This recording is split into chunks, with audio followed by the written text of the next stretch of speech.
L'année modèle 2011 marque la 4e refonte majeure de la Sonata depuis son lancement il y a presque 25 ans.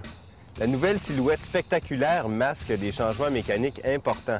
Fini le V6, tous les modèles viennent maintenant avec un 4 cylindres. Hyundai va lancer des versions hybrides et turbo un peu plus tard, mais pour le moment, le seul moteur offert est un 2,4 litres à injection directe dont la puissance frise les 200 chevaux. Dans presque tous les modèles, il est jumelé avec une transmission automatique à 6 rapports. Protégez-vous s'est associé à l'APA pour essayer une version Limited haut de gamme à laquelle il manquait une seule option, le système de navigation. C'est une voiture de 29 000 $ qui est livrée, comme tous les autres modèles, avec un régulateur de stabilité et une panoplie de coussins gonflables.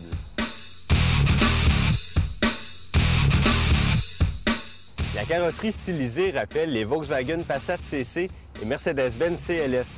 Étonnamment, la petite surface vitrée n'empêche pas trop de voir à l'extérieur, sauf à l'arrière parce que la lunette est étroite. La première chose qu'on remarque dans l'auto, c'est la position de conduite basse. Mais c'est pas vraiment étonnant avec une ligne de toit aussi aplatie. C'est sûr qu'on peut tricher en augmentant la hauteur du siège, mais si vous mesurez 6 pieds ou plus, votre tête risque de rapidement toucher le plafond. L'intérieur reste spacieux pour 4 personnes et les sièges sont confortables, même si leur coussin est un peu plat.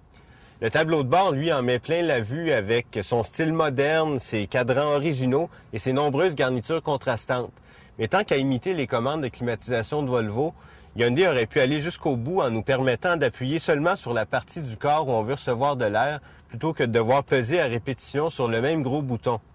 Le reste des commandes fonctionne bien, mais il n'y a rien qui vaut une molette à gauche de la radio pour régler le volume et une à droite pour changer les stations.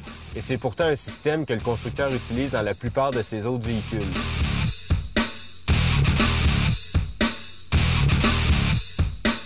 Le moteur à injection directe est un des points forts de l'auto. Il est vif dès le départ et on sent une bonne poussée de puissance à haut régime, un peu comme dans les moteurs Honda. En plus, il se marie très bien à la transmission automatique douce qui répond presque intuitivement aux impulsions du conducteur. Si on peut reprocher quelque chose à l'ensemble, c'est d'être un petit peu bruyant.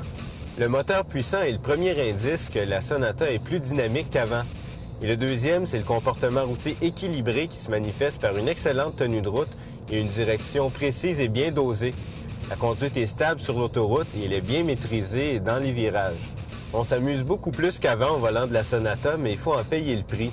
La suspension ferme devient presque dure sur les chemins dégradés et c'est peut-être ce qui explique la présence de nombreux bruits de garniture dans notre voiture d'essai. Enfin, la faible insonorisation à l'arrière laisse pas mal trop passer le bruit des pneus sur la route.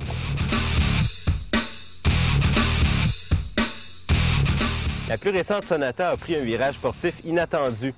Elle est plus agréable à conduire que jamais sur les routes sinueuses et sa bonne maniabilité la fait paraître plus petite qu'elle l'est en réalité. Mais il ne faut pas se tromper. Ça reste une grosse voiture qui offre amplement d'espace pour 4 adultes et leurs bagages. S'il lui manque quelque chose pour faire partie des meilleurs intermédiaires, c'est peut-être un peu plus de raffinement, de confort et de silence. Mais si vous craquez pour son look et pour sa généreuse garantie, vous risquez pas de vous ennuyer et vous allez sûrement profiter en plus d'une très bonne fiabilité comme c'est le cas de toutes les Hyundai récentes.